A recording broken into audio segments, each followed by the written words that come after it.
Hello. જય શ્રી કૃષ્ણ. જય Shri Krishna mummy. હા દીકરા, બોલ બોલ. આજ તો તને ઘણા દિવસો પછી તને તારા મમ્મીની યાદ આવી. મમ્મી યાદ તો આવતી જ હોય, પણ શું કરું, મારા સાસુ સસરાની જવાબદારી, ઘરની બધી જવાબદારીઓ, એમાં ટાઈમ જ નથી મળતો. હા હા, મને ખબર છે. મારી દીકરી બહુ સમજદાર થઈ ગઈ છે. તું કેમ છે? તારા ઘરમાં તારા સાસુને, સસરાને અને કુમારને કેમ છે? હા મમ્મી, મારા સાસુ સસરા બધા ઠીક છે. ત્યાં બધા કેમ છે? ભાઈ ભાભી પપ્પા બધાને સારું છે ને? અહીંયા બધા મજામાં છે. તું એની કોઈ ચિંતા ના કર. એ કે તારા સાસુ, તારા સસરા અને કુમાર તારા જોડે વ્યવસ્થિત તો રહે છે ને? હા મમ્મી, બધા ઠીક છે, પણ કોણ શું બેટા? બોલ ને, કેમ મૂંઝાય છે તું? મમ્મી સમજાતું નથી કે તમને ખુલીને વાત કર કઈ. કઈ રીતે વાત કરું. એમાં સમજવાનું અને સમજાવવાનું ક્યાં આવે છે? બોલ ને, શું થયું છે? મમ્મી એકચ્યુઅલીમાં એવું છે, જ્યારે મારા લગ્ન થયા ને ત્યારે મારા સસરાએ અને તમારા જમાએ લોન લીધી હતી. એ લોન ભરવાની બાકી છે. મારે થોડી મદદની જરૂર હતી, પણ મારી જીભ નહોતી ઉપડતી. એમાં જીભ ના ઉપડવાની શું હોય બેટા? આ ઘરમાં જેટલો હક તારા ભાઈનો છે એટલો હક તો તારોય છે ને. તો પછી કઈ વાંધો નહીં. હું તારા પપ્પાને આજે વાત કરું છું અને તારા ભૈલાને પણ વાત કરું છું.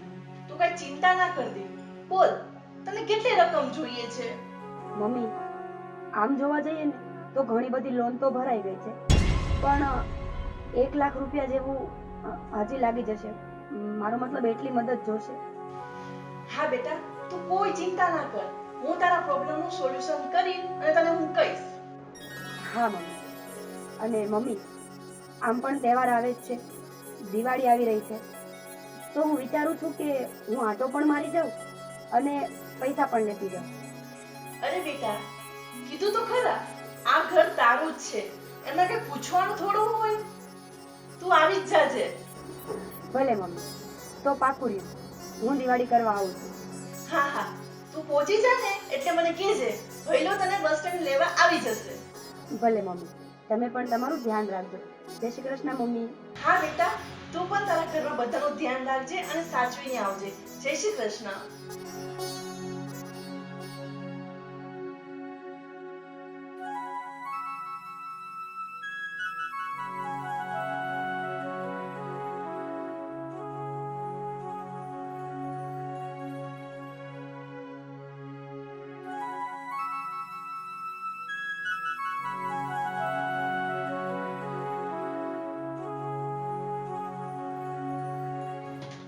મિતેશ, હું એવું વિચારતી હતી કે દિવાળી નજીક આવે છે તો દિવાળી કરવા માટે પ્રિન્સીને આપણે ઘરે લઈ આવીએ તો હોસ્ટેલમાંથી. તહેવાર છે તો સારું રહેશે કે ઘરે આવી જાય ને આપણા બધાની સાથે દિવાળી કરે. મારું બહુ મન છે આ વખતે. જો એક તો સૌથી મોટો પ્રોબ્લેમ છે કે જે આપણે લોસ થયો, હવે એની ભરપાઈ કેમ કરવી ને એ જ નથી ખબર પડતી. મારો મગજ નથી કામ કરતો અન્વી. અને મમ્મી પપ્પાને આ વાત કરવી પણ જરૂરી છે. તને ખબર છે કે મમ્મી પપ્પા સાથે વાત કરવી પડે એમ છે. જો નહીં કરું અને બહારથી ખબર પડશે ને તો પણ એને હર્ટ થશે. ના ના ના, તમારે જ વાત કરવી જોઈએ. બહારથી ખબર પડશે તો ખોટું થશે. તો હું એ જ વિચારું છું અમ્મી કે પપ્પા સાથે કેમ વાત કરું. અને તને મમ્મીની તો ખબર જ છે કે એને પહેલેથી નથી પસંદ કે હું શેર માર્કેટમાં ઇન્વેસ્ટ કરું, અને એમાં પાછો અવડો મોટો લોસ. તું જ કે શું કરું આમાં? તમારી વાત સાચી છે.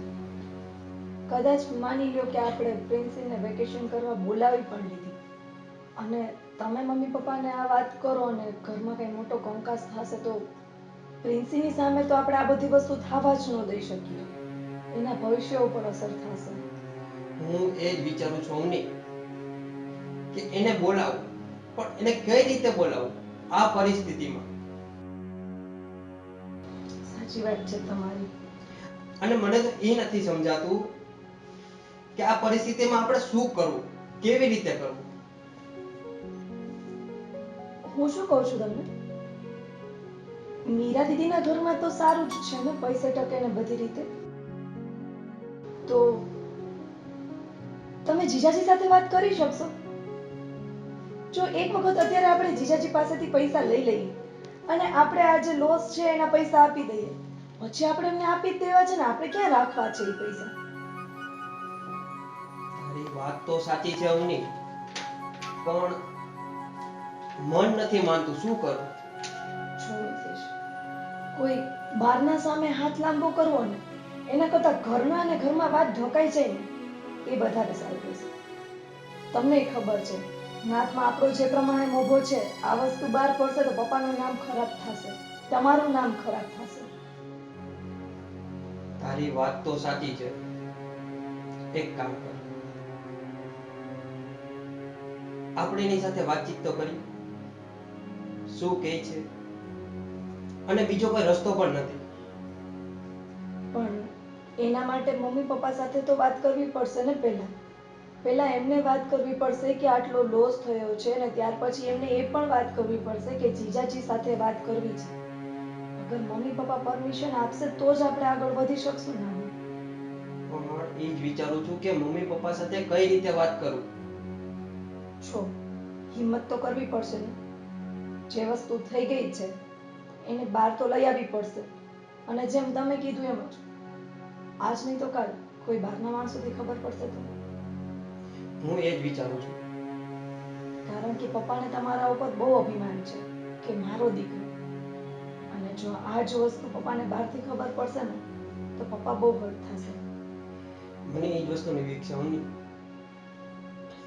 તો આપણે આજે જ વાત કરી લેવી જોઈએ એવું નથી લાગતું? જેટલું મોડું થશે ને એટલી આ બીક રહેશે. એના કરતા એક વખત વાત કરી લઈએ, સોલ્યુશન થઈ જાય. સારું, ચાલ તો આપણે વાત કરીએ. પણ જો મારી વાત સાંભળજો, મમ્મી છે ને નાળિયેર જેવા છે. બહારથી ભલે કડક હોય પણ અંદરથી નરમ છે. તમારી માં જ છે ઈ. તમારા માટે ક્યારેય ખરાબ નહીં વિચારી શકે. જો એક બે શબ્દો એમને આમ કે આમ બોલી દીધા ને તો તમે કંઈ બોલતા નહીં પ્લીઝ. અને જો મારી વાત સાંભળો, મમ્મી આકરા થાય એની સામે આકરું નથી થવાનું, શાંતિથી વાત કરવાની છે. મમ્મી, તને મમ્મીનો સ્વભાવ તો ખબર છે ને. તું એમ કહે છે કે મમ્મી બધી જગ્યાએ સાચા હોય છે. ના, નથી. પણ અમુક જગ્યાએ શાંતિથી વાત પણ થઈ શકે છે ને. હા, શાંતિથી વાત થઈ શકે છે, પણ અગર મમ્મીનો સ્વભાવ એવો છે તો આપણે શાંત રહેવાનું. પણ ગુસ્સો કરવાનો નથી, ઘરમાં ઝઘડો કરવાનો નથી. અને જો મિતેશ, તહેવાર આવે છે, તહેવારમાં ઘરનું વાતાવરણ ના બગડવું જોઈએ.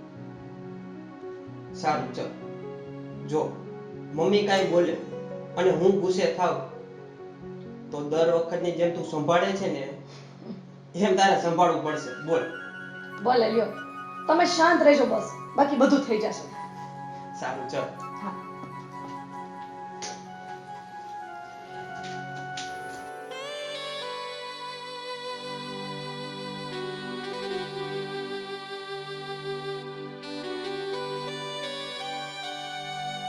જય શ્રી કૃષ્ણ મમ્મી.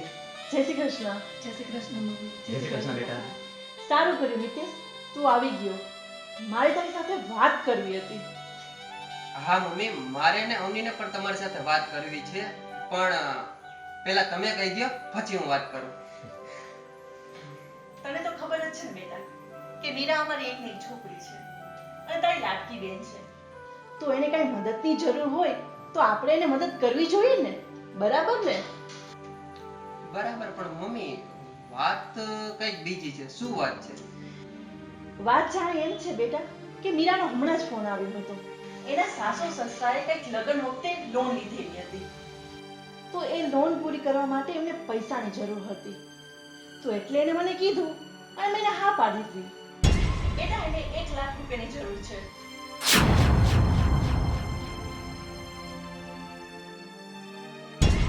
બેટા કેમ, શું થયું બેટા? કઈ પ્રોબ્લેમ થયો છે? તારી મમ્મીએ કીધું તે કઈ જવાબ ના આપ્યો. શું વાત છે? તારે એવી કઈ વાત હોય તો તું મને કહી શકે છે બેટા. પપ્પા, હું ને અવની એ જ વાત કરવા આવ્યા હતા. હા બેટા, પણ તું બોલ તો કઈ ખબર પડે. તું 2 મિનિટ શાંતિ રાખીશ? પેલા એને કહેવા તો દે શું કે છે. પણ પપ્પા હા બોલ. વાત જાણે એમ છે પપ્પા, મિતેશની જીભ નથી ઉપડતી જે થયું છે ને એ કહેવા માટે. એમાં વાત એવી છે કે તમને લોકોને તો ખ્યાલ જ છે કે મિતેશ સ્ટોક માર્કેટમાં ઇન્વેસ્ટ કરે છે અને હમણાં માર્કેટ જે પ્રમાણે ક્રેશ થયું ને એ પ્રમાણે મિતેશે જે સ્ટોકમાં ઇન્વેસ્ટ કર્યું હતું ને એમાં આપણને ઘણો બધો લોસ ગયો છે અને પરિસ્થિતિ કંઈક એવી છે કે આપણે ત્યાં સામા પૈસા આપવાના છે. અમે લોકો એ વાત કરવા માટે જ અહીંયા આવ્યા હતા. પણ પપ્પા, એમાં મિતેશનો કંઈ વાંક નથી. મિતેશનો કાંઈ વાંક નથી. વાંક તો તારો છે. જ્યારથી આપણા ઘરમાં આવી છે ને ત્યારથી ઘરમાં રોજના રોજ કંકાસ થાય છે. અરે કયા ચોઘડિયા મેં મારા મિતેશના તારા જોડે લગ્ન કરાવ્યા હતા મને એ નથી ખબર પડતી. તું છો ને છપ્પર પગી છો, છપ્પર પગી. જા તું આ ઘરની બહાર વહી જાડું, અમને જોતી જ નથી.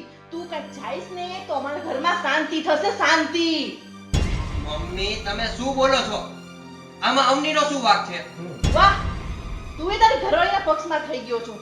જ્યારથી તારી ઘરવાળી આવી છે ત્યારથી અમે કાંઈ નહીં, અમને ભૂલી ગયો છો. નહીં તારા બાપ, નહીં તારી માં, નહીં તારી બેન, કાંઈ નહીં. બસ અવની અવની અવની. કાજલ હવે બહુ થઈ ગયો. અરે તું વારી ઘડી આમ અવની પર આરોપ નાખે છે. અરે તું પણ આપણા ઘરમાં પાર્ટી હતી ને? તું સાસરે આવી ત્યારે તને કોઈ પાર્ટી ગણી હતી? અરે તું તારી સાથે બધા કેવું વર્તન કરતા હતા અને તું અત્યારે અવની સાથે કેવું વર્તન કરી રહી છે? કાજલ, દીકરીના મોહમાં આંધળી થઈને તું આવું વર્તન કરે છે ને એ યોગ્ય નથી. અરે સુખ દુઃખ તો આપણા ઘરમાં આવતા હોય, એમાં છે ને શાંતિ રાખવાની હોય. આમ જેમ તેમ બોલીને વાતાવરણ ખરાબ ન કરવાનું હોય. બસ આજ બાકી રહી ગયું હતું જોવાનું મારે. આ જ્યારથી અવની આવી છે ત્યારે એને આપણી જાપ ચાલુ કરી દીધી છે તમે. મારું તો આ ઘરમાં કાંઈ છે જ નહીં. કાજલ, તને એક વાતની ખબર છે? તું એમ કહે છે મારું ઘરમાં કઈ છે જ નહીં, તો એક વાત તું મને કહે, આ તો નસીબ જોગે આપણને લોસ થયો, પણ મિતેશને જો પ્રોફિટ થયો હોત તો તું એમ કહે કે અવનીના પગલાથી પ્રોફિટ થયો છે, અવનીના પગલા સારા છે? ના, તું એમ જ્યારે ના કહે. તું જ્યારે વાપ હોય છે ને ત્યારે જ અવની પર ચડી બેસે છે. તું સમજતી કેમ નથી કે સુખ દુઃખમાં આપણે પરિવાર છીએ, આપણે એકબીજાનો સાથ આપવો જોઈએ. તારામાં તો જાણે કેદી અકલ આવશે. પપ્પા મને તો એ નથી સમજાતું કે હવે આમાં શું કરું.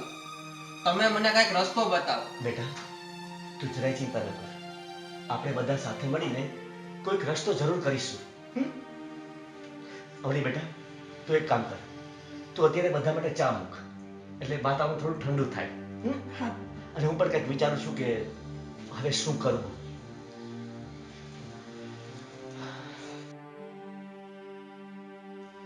પપ્પા હું પણ મારા બધા ફ્રેન્ડ સર્કલ સાથે ફોનમાં વાતચીત કરી લઉં. જો ક્યાંકથી કઈ મેળ થાય તો કઈક આપણે સોલ્યુશન થઈ જાય. તો હું મારી રીતે થોડીક કોશિશ કરી લઉં. ભલે બેટા.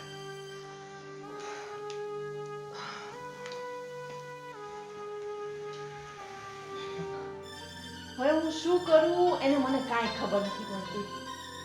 મીરાને તો મેં કહી દીધું છે કે પૈસાનું બધું થઈ જશે, કાંઈ ચિંતા ના કરતી. અને એને જમાઈને પણ કહી દીધું હશે કદાચ. ત્યાં મારું મોઢું શું દેખાડવા લાયક રહીશું? જો પૈસાનું કાંઈ નહીં થયું તો શું ખબર આ અમની કયા ચોઘડિયામાં આવી ગઈ છે, કાંઈ સમજાતું નથી. આનું મારે કાંઈક કરવું પડશે.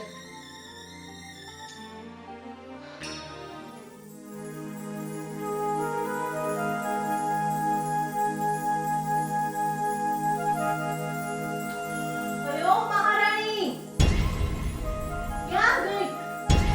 આ ખબર નથી પડતી કે ચા દેવાનો ટાઈમ થઈ ગયો છે. લાગે છે આ રાડો નાખી નાખી મારું લોહી ઉકાળી નાખશે.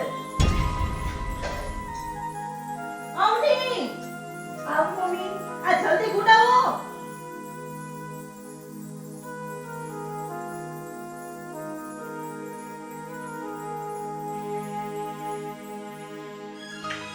એટલે તને એમ હતું ને કે આ રાડું પાડે છે પાડવા દ્યો, લોહી ઉકાળવા દ્યો, પછી હું કહું કે લ્યો જા.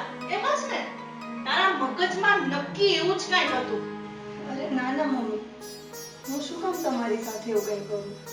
આ તો આજે ધનતેરસ છે ને, તો એની બધી તૈયારી કરતી હતી, અને ધનતેરસની તૈયારી કરવામાં 5-10 મિનિટ ચામાં મોડું થઈ ગયું. બાકી મેં કાંઈ એવું નથી વિચાર્યું. સાચી વાત છે, આજે તો ધનતેરસ છે.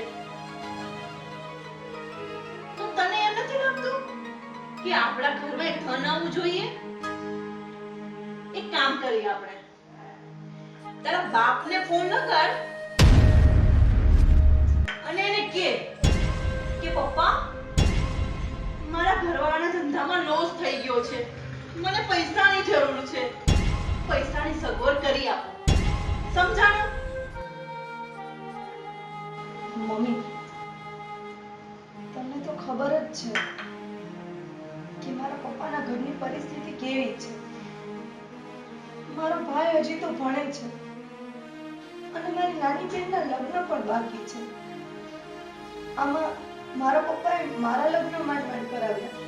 આમાં હું હવે એ લોકો પાસે પૈસા માંગીશ તો કેવું લાગશે? મારા પપ્પા કેવી રીતે બધું કરશે? એ છે ને, મારે કઈ જોવાનું નથી. સમજાણું તને? તારો બાપ પોતાની જાતને ગીરવી મૂકી દે ને તોય મને કઈ ફરક નથી પડતો. અને તારા બાપને કહી દેજે કે દિવાળીના 2 દિવસ પહેલા મને પૈસા કરી આપે. સમજાણું? મમ્મી, તમને તો ખબર છે હું મારા પપ્પા પાસે પૈસા માંગીશ ને એટલે મારા પપ્પા તો પૈસા માટે કાંઈ પણ કરશે, કારણ કે હું એની દીકરી છું ને. પણ તમે એટલો તો વિચાર કરો કે મારા પપ્પા મારા માટે પૈસાનું કરવા જશે, એનાથી નહીં થાય. અને એ દબાણમાં એને કઈ ઊંધું પગલું લઈ લીધું તો મારા નાના ભાઈ બહેનનું શું થશે? એક તો એમને મારા લગ્ન માંડ કરાવ્યા. મારા પપ્પાની એવી પરિસ્થિતિ નથી કે એ પૈસા આપી શકે. હું મારા પપ્પાને નહીં કહી શકું મમ્મી પૈસા માટે. એ મારે કાંઈ વિચારવાનું નથી. સમજાણું તને? આ તારા બાપે તને એમ જ શીખવાડ્યું લાગે છે કે કાંઈ પણ થાય એટલે રોવાનું, નાટક કરી નાખવાનું, કરગવાનું ચાલુ કરી દેવાનું. કા બસ, એટલે આપણું કામ પૂરું. આ સારું હો? સારું શીખવાડ્યું છે તારા બાપે. મમ્મી, આ ઘરમાં હું રહું છું, મારા પપ્પાને. એટલે તમારે જે કહેવું હોય ને તમે મને કહી શકો છો, તમારો હક છે. પણ પ્લીઝ મારા પપ્પાને તો કઈ ન કહો. બસ, હવે તારા નાટક બંધ કર અને ઊભી છે શું? મારું ડાચું શું જોવે છે? જા તારા કામ કર. આ તું કઈ શેઠાણી નથી, નોકરાણી છો, નોકરાણી. કામ કર તારા બધા ઘરના. ચલ જા અહીંથી. ઊભી રહી ગઈ છે મારું મોઢું જોવા, રાણી રૂપમતીના જેમ.